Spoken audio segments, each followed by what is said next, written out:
ಧಾನ್ಯಲಕ್ಷ್ಮಿ, ಧನಲಕ್ಷ್ಮಿ, ಸಂತಾನಲಕ್ಷ್ಮಿ, ಸೌಭಾಗ್ಯಲಕ್ಷ್ಮಿ ನಮ್ಮವ್ವ ನಿನ್ನ ಪೂಜೆನ ಸಾಂಗವಾಗಿ ನೆರವೇರಿಸ್ಬಿಟ್ಟಿದ್ದೀನಿ ಕಣವ್ವ.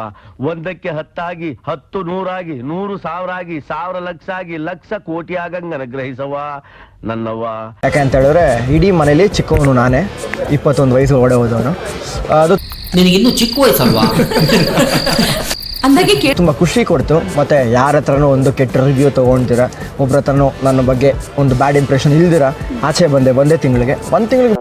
ಅಯ್ಯ ರಾಮಚಂದ್ರ, ಇಷ್ಟು ದಿನ ಏನು ಮಲಿಕಂಡಿದ್ದೆ ಹೊಡಿತಿದ್ಯಾ? ಇಲ್ಲ ಸರ್, 1 ತಿಂಗಳಿಗೆ ಬಂದಿದ್ದು ಶಾಕಿಂಗ್ ಅನಿಸ್ತು, ಆದರೆ ಖುಷಿ ಇದೆ. ಇವತ್ತು ನೀವೇ ನೋಡಿದ್ದೀರಾ ಚಾಮುಂಡಿ ಬೆಟ್ಟದಲ್ಲಿ ಎಂಥ ರೆಸ್ಪಾನ್ಸ್ ಇತ್ತು ಅಂತ.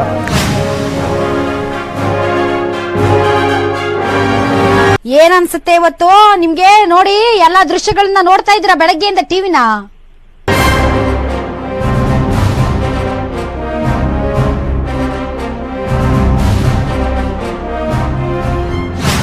ಏನ್ ಸಮಾಚಾರ?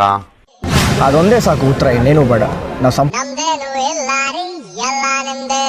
ಆಯ್ತು, ಆಮೇಲೆ ಸಂಪಾದನೆ ಮಾಡಬೇಕಾಗಿರೋದು ಅದೊಂದೇ. ದುಡ್ಡನ್ನು ಸಂಪಾದನೆ ಮಾಡ್ತೀರೋ ಗೊತ್ತಿಲ್ಲ. ನಾವಪ್ಪ ಪ್ರತಿ ಸರಿ ಹೇಳೋರು, ನೀನು ದುಡ್ಡನ್ನು ಸಂಪಾದನೆ ಮಾಡ್ತೀರೋ ಗೊತ್ತಿಲ್ಲ, ಜನರ ಪ್ರೀತಿ ಸಂಪಾದನೆ ಮಾಡು ಅಂತ. ಅದಿವತ್ತು ಇಡೀ ರಾಜ್ಯ ಈ ಕತೆಗೆ ಬಹುಶಃ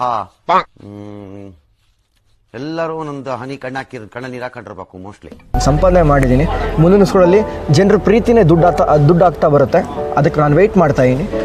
ಇನ್ನು ಮುಂದಿನ ಸ್ಕೂಲಲ್ಲಿ ಎಲ್ಲ ರಿವೀಲ್ ಮಾಡ್ಕೊಂಡು ಹೋಗ್ತೀನಿ. ನನಗೆ ಗೊತ್ತಿಲ್ಲಮ್ಮ, ನನಗೇನು ಐಡಿಯಾನೇ ಇಲ್ಲ ಅದು.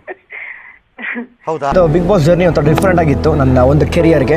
ಇನ್ನೂ ಒಂದಷ್ಟು ಫ್ಯಾಮಿಲಿ ಆಡಿಯನ್ಸ್ಗೆ ರೀಚ್ ಆಗೋ ಥರ ಆಯಿತು ಬಿಗ್ ಬಾಸ್ ಕಡೆಯಿಂದ. ಖುಷಿ ಇದೆ, ಬಹಳ ಸಂತೋಷ.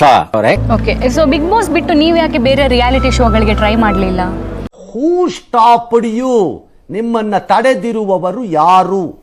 ಇಲ್ಲ, ನಾನು ರಿಯಾಲಿಟಿ ಶೋ ಫೇಸ್ ಅಲ್ಲ ಅಂತ ಗೊತ್ತು, ಅದಕ್ಕೋಸ್ಕರ ರಿಯಾಲಿಟಿ ಶೋಗೆ ಹೋಗಿಲ್ಲ. ಆದರೆ ಹೋಗು, ಯಾವನ್ ಹೇಳದವ್ ನೀನೇನು ಕಟಾಕಿದ್ವಾ ಇಲ್ಲಿ? ಹೋಗಿ ಸಾಯಿ ಅಲ್ಲಿ. ಬಿಗ್ ಬಾಸ್ಗೆ ಹೋಗಿ ತುಂಬ ಖುಷಿ ಇದೆ. 2ನೇ ಸೀಸನ್ಗೆ ಅಪ್ಪ ಹೋಗಿದ್ರು, ಇದೇ ಸುದೀಪಣ್ಣ ಹೋಸ್ಟ್ ಮಾಡಿದ್ರು, ಅಪ್ಪನ ಓಡೆ ಕಳಿಸ್ಕೊಟ್ರು. ಅದೇ ಸುದೀಪಣ್ಣ ನನ್ನ ಕೂಡ ಹೋಸ್ಟ್ ಮಾಡಿ ಓಡೆ ಕಳಿಸ್ಕೊಟ್ರು. ಖುಷಿ ಅನಿಸ್ತು. ಓಕೆ, ಮತ್ತೆ ಭೇಟಿಯಾಗೋಣ. ನಮಸ್ಕಾರ.